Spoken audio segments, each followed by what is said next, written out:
Hello, everyone, and welcome once again to our Facebook Live event every Tuesday at 1:30 Pacific Standard Time. We have some great content for you today. I have a very special guest, Rebecca Rains. I want to start off by first of all, welcome, Rebecca. Hello, thank you for having me. No, truly my pleasure.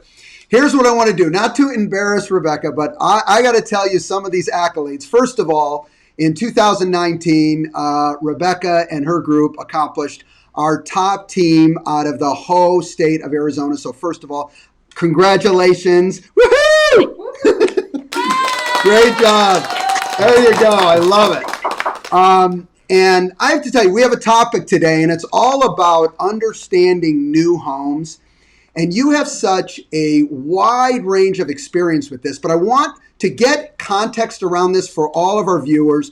I just want to read a little bit about your background. So we're going to start there, and then I have some questions that I know our viewers will be very interested in hearing your answers. So let me begin by saying a little bit about your background.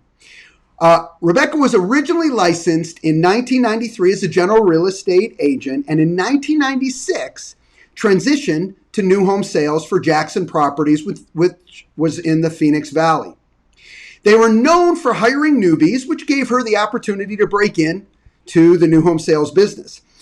They also sent her to Highland Bay Training, which is where she learned this new home sales system called Critical Path. And later today, Rebecca's going to share to all of our viewers what that is.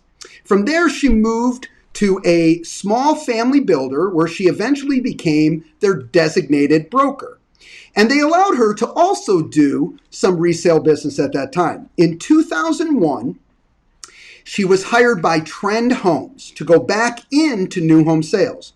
After 4 years, in 2005, they promoted her to management, to running the entire team, just in time for her to manage through the craziest downturn of 2007. Lots of fun. Now, again, where she reinvented herself, once again, focusing on short sales and foreclosures, all the way through from 2007 to 2012. Now, in late 2012, Bellagio Homes, who was also associated with her past employer, Trend Homes, approached her once again to sell new homes inventory for them. However, Rebecca at that time had a vibrant resale business, and at that time, instead of moving back into new home sales, she decided to put in infrastructure so she could both do resale as well as new homes. She closed nearly 400 homes for them while saving that smaller builder the opportunity of having to build their own infrastructure and afforded them the opportunity just to focus on what they do best, and that's building quality homes for the public. In 2015, Rebecca joined Berkshire Hathaway Home Services and has been with us ever since, and we are proud to have Rebecca as part of the Berkshire Hathaway Home Services family. Well, that is a new homes background. And I'm going to tell you, now I know why you have so much to share today. Well, I feel like I should just drop the microphone and walk away after that intro, Mark. Thank you so much. No, thank you. Now, later today, I want to announce this now. Rebecca also was kind enough to share her buyer's booklet, which you'll find in key pages, and there will really support what we're talking about today and give you some key questions. But it also goes into different ideas, even though it's focused on the Arizona market, gives you different ideas that you could build your own booklet of really how to deal with buyers. Anyone interested in that after today, just all you have to do is get a hold of Diane Ray, shoot her an email, and we'll forward you the link so you can have a digital copy of that booklet. All right, let's get started. I've got some questions for you, Rebecca. All right, I'm ready. Fire away, Mark. All right, interesting times. We're not going to talk about that today, but we are definitely in interesting times. So let me start off with this question. Based on the times that we're in, how important do you feel right now understanding what sales executives are dealing with, how important it is to selling new homes in your repertoire in this market.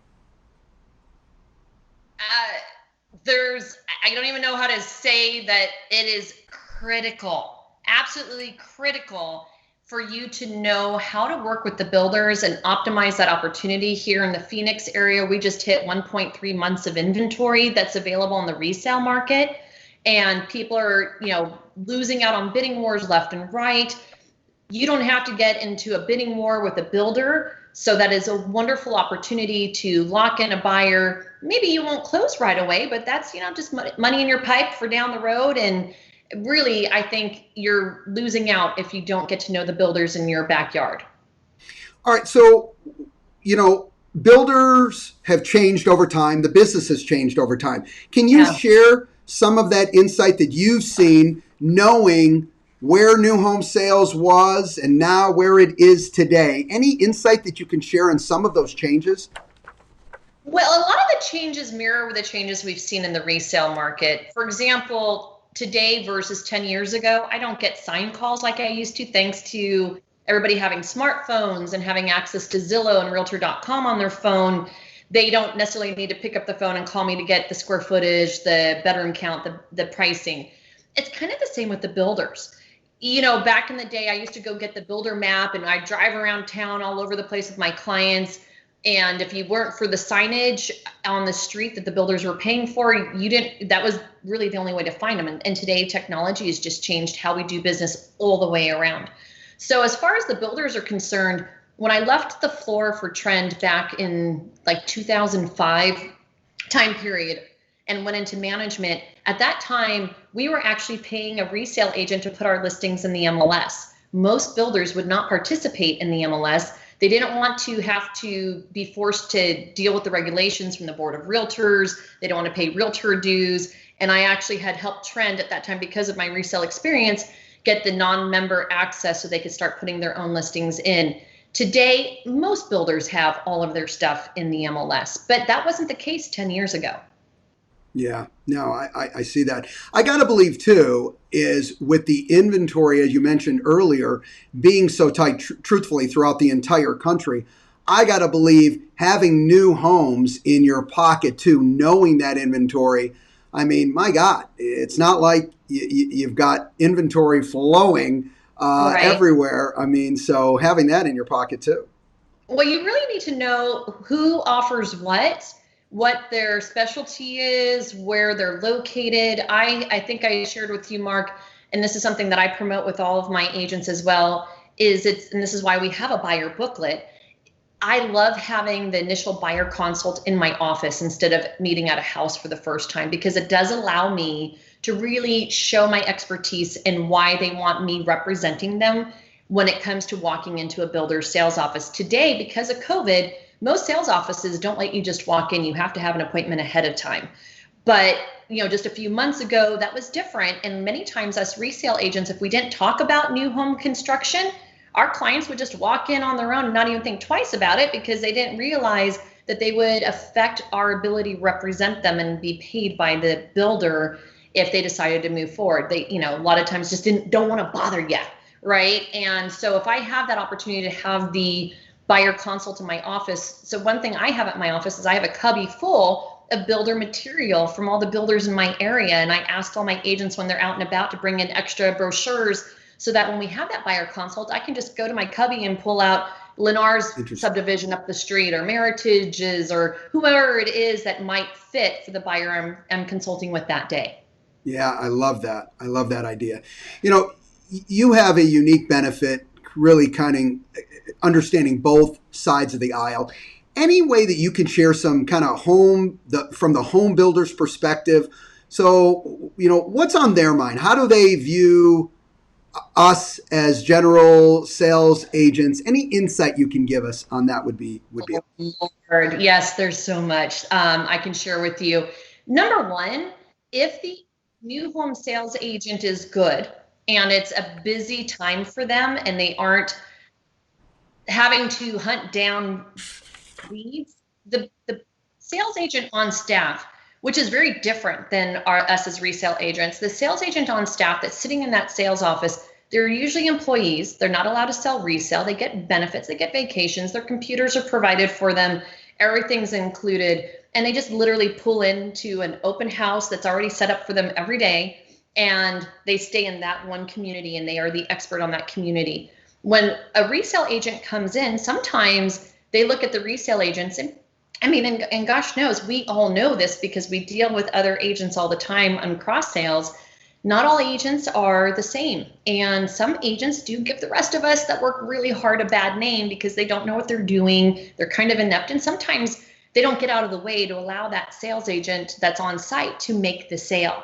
So I know a lot of times new home sales agents have kind of an attitude like realtors aren't the highest caliber of agent. Like they do get extensive training from their builders. And so they kind of look down sometimes on the resale agent. Now, the smart ones make friends with resale agents and create a reciprocal relationship. So if they have a cancellation or spec come up, there's that kind of camaraderie, but it's very few and far between because most resale agents don't learn or understand the importance of fostering those relationships with those new home sales agents.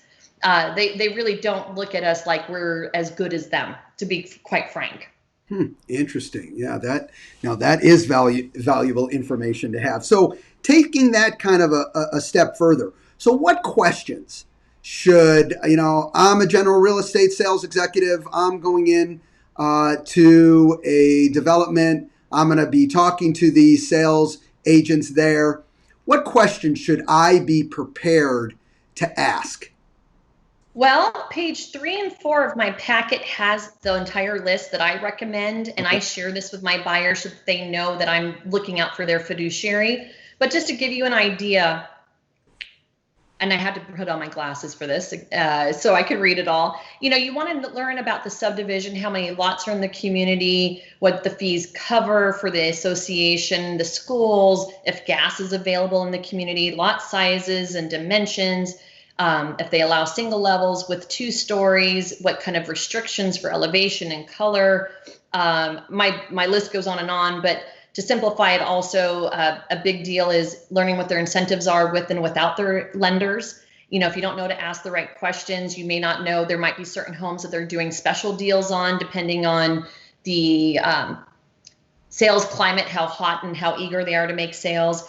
If there's a cost to doing a lot reservation, if they allow a lot reservation, if they hold lots, and really what the down payment expectation is or earnest money expectation is based off of their qualifying, other monies needed to complete the sale, meaning a lot of times when you go down the sales center, they may want 20% of the option spent to be put down as an additional down payment, whether they allow contingencies. Most of the time if we're coming in there, they don't want to allow contingencies, and that's a whole nother question and topic to talk about. That is where a lot of people have seen opportunity in the past that, the open doors and the big iBuyers have kind of, competed with us for. What if they're energy efficient? That's a really big deal right now. Are they green? What is their reading for energy? Is it HERS, is it down in the 50s or the 60s? Do you know what a HERS rating is? If you don't, we should talk about that. What their warranties are and then whether or not you would recommend to have a home inspection prior to close or after close at the 1-year mark. What is standard versus what is upgraded? What paint is the standard paint on the house? Build time in particular. And then obviously we all like inventory. So what their current inventory list is. They typically don't call a lot. If they had the right training, they won't call a lot. They'll call it a home site. They won't call it a spec. They'll call it an inventory home. There's a lot of terminology that they'll use to try to put value into their home over their competition. And honestly, one of my favorite questions is who's your competition? Because that's how I also find out who they're selling against, who maybe they're losing sales to, and maybe who I should go visit with my client. Yeah, I love that. Yeah, that's great. Well, so many of what you just went over, and again, thank you so much for providing the buyer booklet for people to review, but, protects the client. It not only gives you valuable information of how to react and communicate, but so much of that protects your client and helps them make the best choice possible ultimately on where they want to buy, even in that community.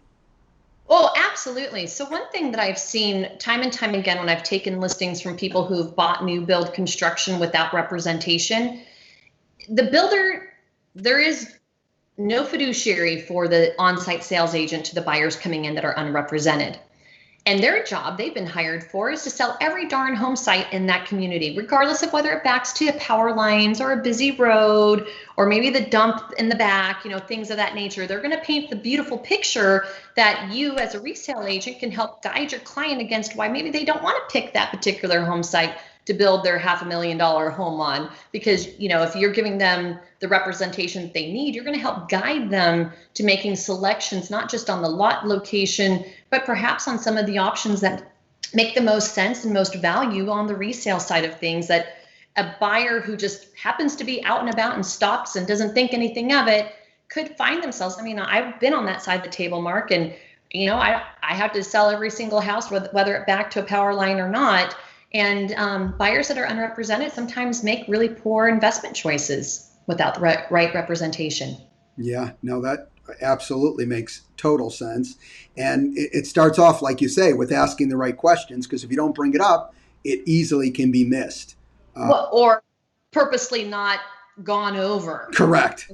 Not just missed, but the sales agent knows they got to sell that house on lot 79 regardless. So they're not going to be talking about, the neighbor behind or things of that nature that you as a resale agent representing them would want to discover for your clients. So whatever, you're on a great path right now. There's always seems to be industry secrets, I guess whichever industry you're in. Can you share some additional industry secrets that that you dealt with that just came from the new homes world that I guarantee you sales executives coming in from the general world most probably don't know unless maybe they worked in the industry and had the background like you had? There's two things that immediately come to mind. The first one is not every builder compensates their sales agents the same. And I say that because some builders promote a shared floor versus a competitive floor. And what that means to the on-site agent versus the resale agent could be very big today because of the internet and because of internet sales agents. Some builders allow their agents to roam around different communities and some do not. So what a shared floor does is the two agents on site, and remind you again, they're employees. They're not independent contractors like we are. They're employees. And if they're sharing the floor, that means that there's 80 lots in that particular subdivision, and regardless of who writes the sale, those two agents split. So in theory, when you come through the door, it doesn't matter who you talk to, when you talk to them, you should get the same type of customer service from both on-site sales agents. Now, some builders do what's called a competitive floor, because what happens is usually in that shared floor environment, there's one go-getter and there's one that might not be as much of a go-getter. And so they like to compensate the agent that is the go-getter. And when it's a competitive floor, unfortunately, sometimes there's a lot of issues between agents. Well, there's issues even on the shared floor. But if you know when you're coming in with a client and you're registering them, if you know to ask, hey, are you guys shared or split? Is it just you or is there another agent? So that way, after the first visit, you know who to communicate with. Because if it's a split, if it's a competitive floor and you meet agent A and then you come back and agent B is there, it can get a little dicey and uncomfortable with you and your client if they're not getting along. Like it's something that most resale agents don't even know exists. Yeah. And this is from the world on the other side of the table. And unfortunately, sometimes those agents fight over buyers, they fight over commissions, and sometimes the buyer on the end feels it, and it's not the best feeling. So if you know to ask that question, then you know if your client actually likes that property, you know who to follow up with if it matters who you follow up with. Sure. So that's one thing that comes to mind. And then the other thing is the majority of builders will only pay you on base price. Most of us resale agents know that's 3% of base is the average, at least here in Arizona, and you don't get paid on options. And that's because the builders, there's a couple of factors the builders look at when they're pricing their product. Usually on average, it's about 50% co-broke. which that means is half the buyers come through with an agent, half of them come through without an agent. So they're basing their pricing and their numbers on half of the people coming through without an agent. And for the half that do, just keep in mind, we don't get paid as a resale agent on upgrades. That's norm. Most of us do know that. But maybe what not everybody does know is the average buyer, and this is where a lot of builders, if they create their own specs and build a spec from ground up, they usually use the 17% factor, meaning of the base price, 17% is typically like the perfect number for options. They don't run into issues with appraisals, and they can load up a house and it looks beautiful, and most buyers will buy that house if it has 17% of options. And that's usually the goal that they're trying to drive the buyers to spend on their homes, because that's where their numbers like mesh out the way they want.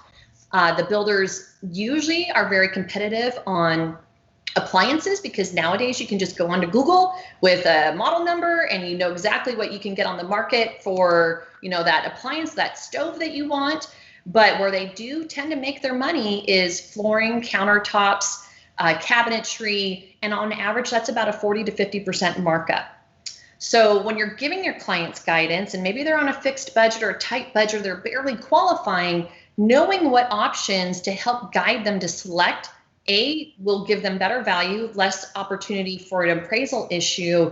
The appraisals are not a contingency on the builder contracts. The builder contracts are unilateral. They're all unique in each builder office. And so there's definitely pitfalls to help guide your clients to make the smarter investment on their options that they're selecting, knowing that information. Wow, that is key, and I can see all kinds of ways why that would be a benefit to you. You know, again, it also brings back to just how you're interacting with the agents, you know, who are selling the new homes. And you know, I've always believed you get more with honey than you do with vinegar, and just understanding that dynamic lets you interact, because sometimes, you know what, you have to interact with who you have to interact with, but knowing that information certainly gives you somewhat of an upper hand to be able to do it more effectively. So absolutely, Mark, and I say sugar and salt, so we're on the same page there. Absolutely.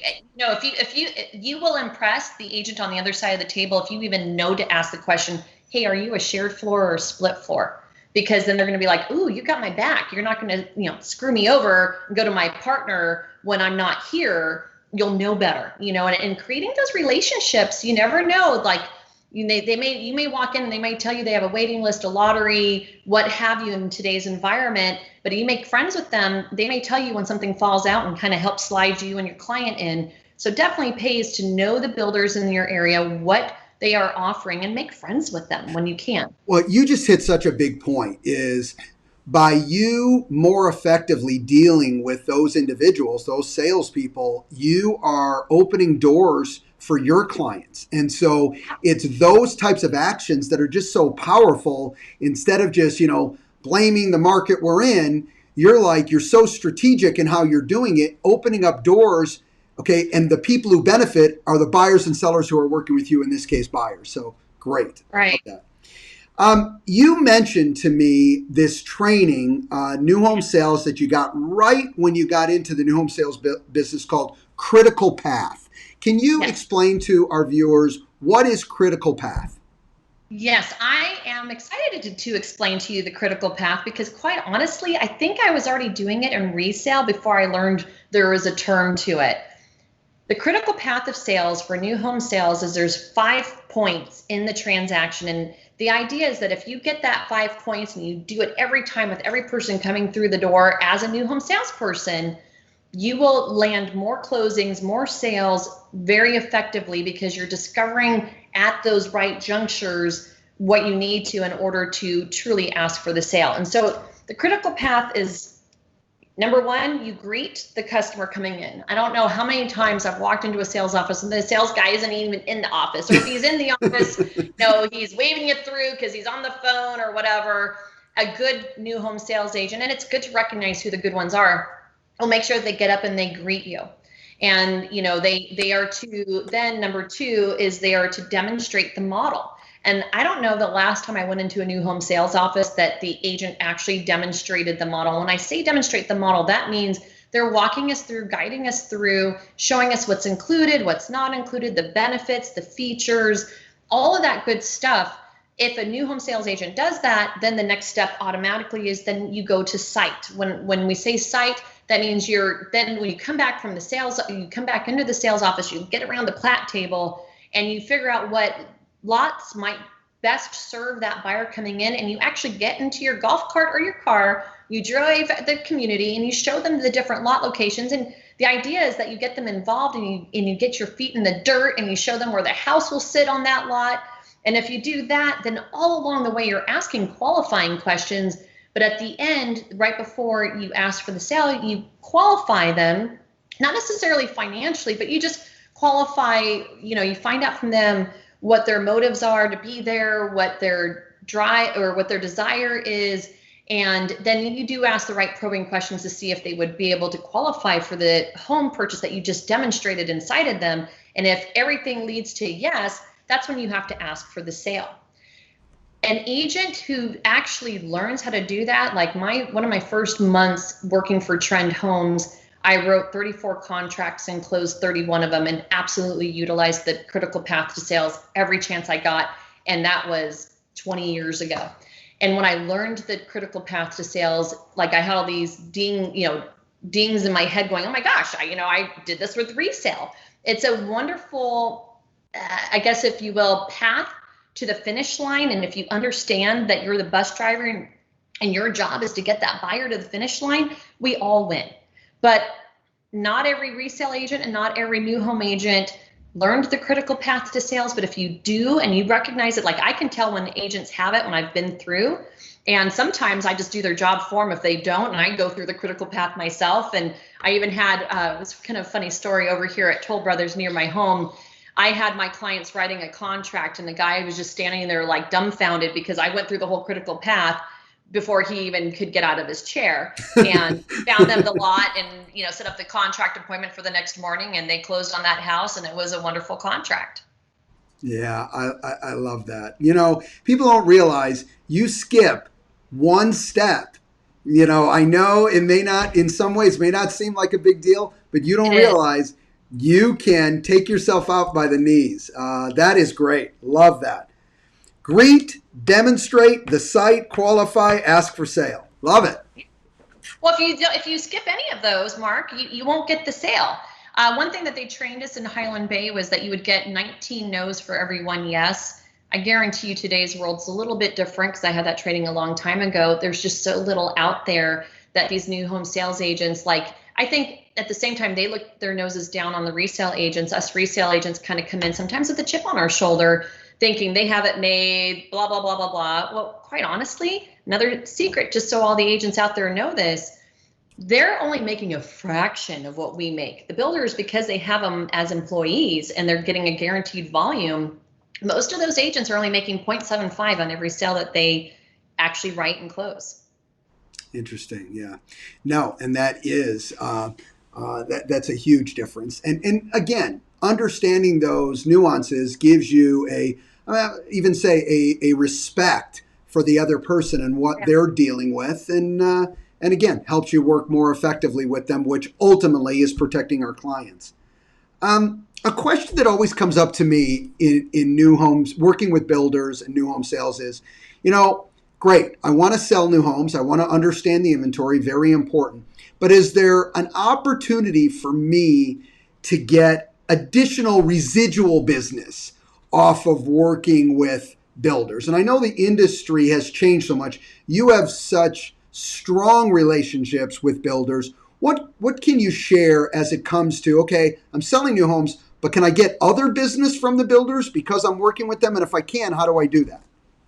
Well, I've been there and I've done that, Mark. And today's environment's definitely very different thanks to our iBuyers. I remember a few years back being with you in Omaha, and I was telling everybody, if you haven't heard of Opendoor yet, you will. Trust me. And, obviously the whole world's heard of Opendoor now, and they've partnered with Lennar Homes. I think D.R. Horton just partnered with Zillow for their iBuyers.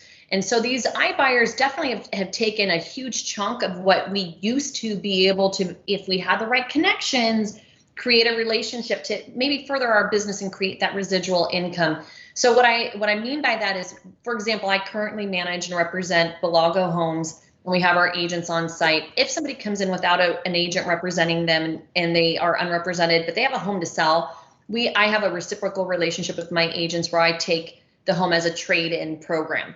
Really, the trade-in is not necessarily a trade-in per se, because once they hear what an investor wants to pay for their property, most of those people want to just list the traditional way, and we get the listing, we get it sold. And I really do it just to help my builder mitigate his risk, because the last thing a builder wants to do is build a spec home for free and with somebody else's options. Because if they're going to build a spec, they're going to build it with the options that actually sell, not somebody's green countertop that they fell in love with, right? And so that's been really, my little niche, as I definitely have gotten residual business. Now, when I very first started working for Belago, I still had a lot of relationships because of my experience at Trend Homes. And for like a blink of an eye, I was their preferred agent to resell in the same scenario and do a trade-in program for Cal Atlantic Homes, who is now Lennar Homes, because Lennar's bought up everybody just about, it seems. And when Open Door came to town, like I say blink of an eye because they literally gave that entire opportunity to the iBuyer, just easier for them. And, yesteryear, you could sometimes get in with the smaller guys and offer to put their stuff in the MLS for them, because most of those builders didn't, again, like I explained in the beginning of this, want to be constrained by the board of realtors and their ethics and all their rules and regulations. So they would just put a billboard up on the freeway or at the corner, and people would just come in off of signage. Again, today with technology, that's all changed. And so they've all, kind of reluctantly joined the board as a non-member agent to get their listings into the MLS. And so I guess long story short is, today, if I found that there was an opportunity there, I would be all over it. And yes, I'd manage for a builder, and I wouldn't be managing for the small builder if I didn't have my years of management experience working exclusively for builders. He would have never have hired me. It would be really hard, I think, today for a resale agent to go in and do what I did even a few years ago if they didn't have the strong new home sales background that I have. So I guess long story short, Mark, is I would give advice to the resale agents, make friends with those agents on site, perhaps just so that way if something falls out of escrow, you can, better serve your client. But I wouldn't chase trying to create a relationship that creates residual income, because I think most of those opportunities are long gone. The mindset for most of the bigger builders is they can handle everything in-house now, when maybe 10, 15 years ago, they were not set up to do so. Yeah, makes sense. No, I appreciate that. I mean, that's a question that comes up. And again, with your experience, that's why I think it's such a benefit for everybody to hear that. So you don't go down a road that's going to lead to nowhere, ultimately. Yes, spin your wheels. We have enough work to do. We don't need to do that. Amen. Amen. Anything else? This has been, again, I'm getting such positive comments. They love you and appreciate your feedback.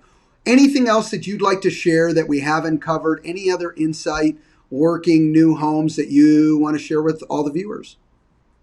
Well, I feel like we did a really good job kind of covering a lot of the things that most resale agents wouldn't even be cognizant, to be aware of, to consider, to ask. I think ultimately, though, you nailed it earlier when you said to actually, and this goes in life in general, respecting what the other person on the other side of the table does. When you treat people well with respect, and don't go into a sales office with a chip on your shoulder and act all bothered and upset because now you have to make an appointment, or maybe your client came through. Oh, okay, I will give you the one tidbit because that just came to mind. But if you just treat people the way you want to be treated, you're going to get so much further with a new home sales agent. Amen. Yeah. And I will say, I personally, again, I believe in my buyer book and having buyer consults, because I really spend time educating that person.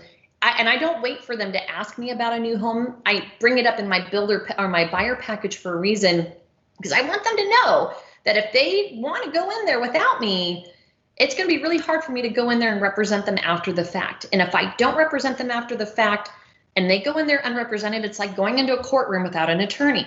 It really is. But guess what, guys? You don't have to pay for me. The builder will pay me to come along. So please just do me the consideration. Usually at that point, I hand them like 10 business cards. If you just can't stop yourself and you're passing by and you just don't think it's going to harm, do me the favor. Show them my card. Because most of the on-site sales agents, they want to make sales. But and they know what the red rules are and the blue rules. And I mean, like, they know where they can bend and where they can't. So if you as a resale agent at least educate your buyer that if you're gonna work with me, and right now you're telling me you don't want a new home, but guess what? Inventory is short, and if you get tempted to stop in, at least flash them my card. Because half the time that new home sales agent will look the other way and allow them to still go through the sales office to see if they even like the place. Got it. But if you don't do that, and they go in there and they like it and they start spending a bunch of time asking questions where the agent on site, their job is to actually register them and get their information, then you're done. Doesn't mean you can't represent them down the road, but it means you won't get paid to do so.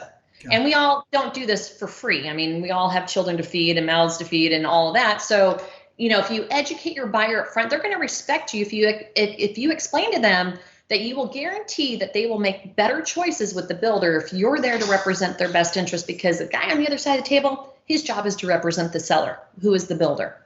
Yeah. Something you just said there is so powerful. Think about this, just skipping that initial buyer's interview, which you are committed to. You can't hand them 10 cards, okay? Yeah. Because you skip that first step. One, they don't have the explanation. They don't have the tie-in to you, which that interview helped do. But now you didn't even give them those cards, which even reduces the chances specifically for those, like you said, those builders or sales agents that, we'll work with you. But you know what? They didn't mention you. They didn't come in with any card. They didn't even say anything. Sorry, I can't help you. They didn't say anything until they're ready to make the contract, and then, oh, by the way, I have a realtor. Exactly. They're just going to say tough crap. No, and we've had builders say, look, once your buyer crosses that threshold without you, it's tough. And I will tell you this: if they do that and hand a card right up front, we've gotten past some of those issues with many builders. So it's great advice. Absolutely, they will. Most of them will say, if like there's cameras in the sales office and they do not want, it's called backdooring. Talking about, so there is terminology. There's one-legged up, there's back doors, there's all kinds of terminology these new home sales agents use. But if a new home sales agent, like, I would fire somebody if they did this. If they knowingly brought in a buyer's agent after they've already gotten the sale, then they're stealing from their builder. Sure. And it's called backdooring, and it's a defense that they can be fired for.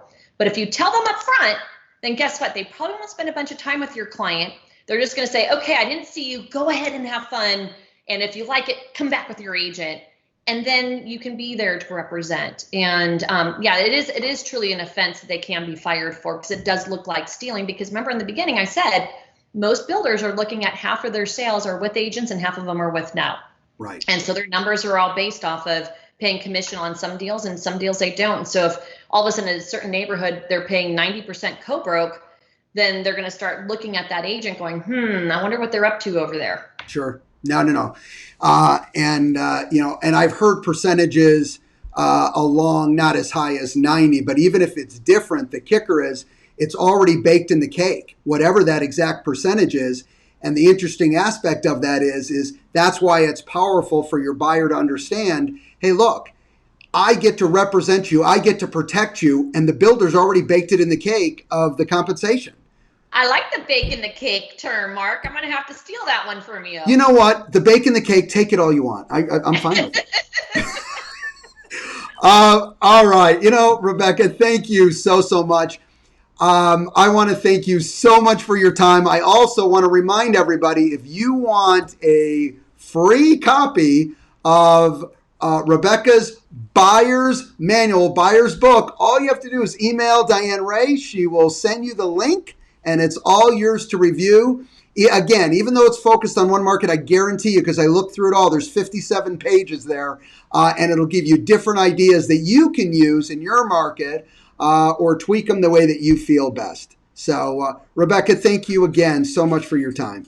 You're very welcome, and thank you for having me. No, my pleasure. Everybody, if you like today's content, please like, and what else? Share it. Share it with as many people as you possibly can that you feel will get value out of it. We will see you here again next week with some great content every Tuesday at 1:30. Have a great day, everybody. Bye-bye.